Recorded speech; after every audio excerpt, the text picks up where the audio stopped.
मैं संतोष वर्मा साहब के शब्दों की घोर निंदा करता हूं। उनको इस प्रकार के वक्तव्य नहीं देने थे। लेकिन मैं सर्व समाज के लोगों से कहूंगा, कहीं ना कहीं ये वर्गवाद की लड़ाई विदेशियों के षड्यंत्र के तहत देश में की जा रही है। एडवोकेट सीनियर वकील हाई कोर्ट के ग्वालियर के वकील साहब बाबा साहब को गालियां ना देते, पूरे जाटव समाज को विधर्मी ना कहते, तो क्रिया और प्रतिक्रिया देश में नहीं चलती, इस प्रकार की बयानबाजी नहीं होती।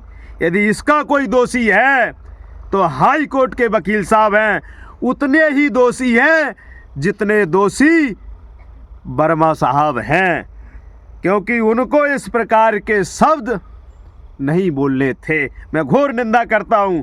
सर्व समाज के लोगों से कहना चाहता हूं कि जो हिंसा भड़काने का प्रयास करे, चाहे वो वकील साहब हो या कोई हो, हमें उन्हें समाज से बहिष्कार करने की आवश्यकता है। अन्यथा समाज में जो वर्ग का संघर्ष होगा उसका कहीं ना कहीं हम और आप जिम्मेदार होंगे। क्या ज़रूरत थी वकील साहब को बाबा साहब अम्बेडकर को गंदा कहने की? क्या ये पढ़े लिखे नहीं हैं? क्या इनकी मानसिक कमजोरी है? क्या ज़रूरत थी वकील साहब को पूरे जाटव समाज को विधर्मी कहने की? इसीलिए सर्व समाज के लोगों से कहना चाहता हूं, हम जातिवाद में फंस करके विदेशी आतंकवादियों से फंडिंग पा रहे लोगों का साथ देते रहेंगे, तब देश में वर्गीकरण होगा और वर्ग संघर्ष हो जाएगा और गृह युद्ध की ओर हम बढ़ेंगे। एक आईएएस को इस प्रकार के वक्तव्य देने की क्या आवश्यकता पड़ी? कहीं ना कहीं इसका कोई जिम्मेदार है तो ग्वालियर के वकील साहब हैं।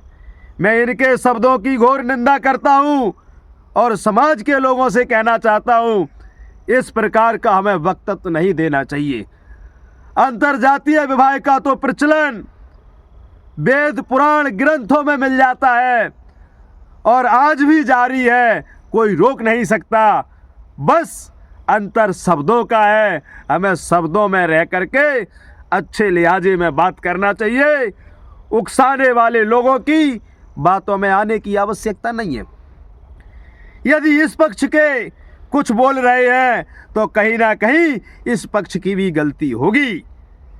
इसीलिए हमें दोनों पक्षों को इस प्रकार रहने की आवश्यकता है। जय भीम।